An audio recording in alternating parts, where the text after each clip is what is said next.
হাঁটতেছি, এর মধ্যে দেখলাম যে একটা আইসক্রিমের দোকান, খুব দূর থেকে দেখছি। দেখার পরে আইসক্রিম নিলাম। আলিফ আবার বলতে আছে যে মামা চলো আইসক্রিম খাই।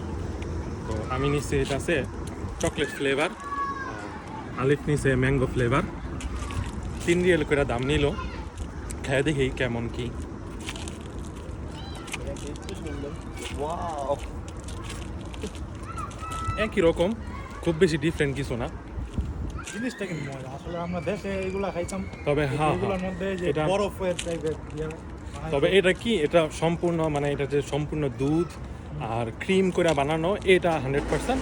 এর মধ্যে মানে আমাদের দেশে বা লোকাল আইসক্রিম যেগুলোতে, এগুলোতে যদি দেখেন যে আপনার স্বাভাবিক অনেক পরিমাণ আইস থাকে, হ্যাঁ আইসের পরিমাণটা বেশি থাকে, কিন্তু এটার মধ্যে ক্রিম আর দুধের পরিমাণটা খুব বেশি। তো মোটামুটি আমার কাছে ধরেন যদি রেট করতে বলেন তো 10-এর মধ্যে 8, ঠিক আছে। তো আইসক্রিমটা এনজয় করি আমরা সবাই। তো আজকের মতো বিদায়, টাটা।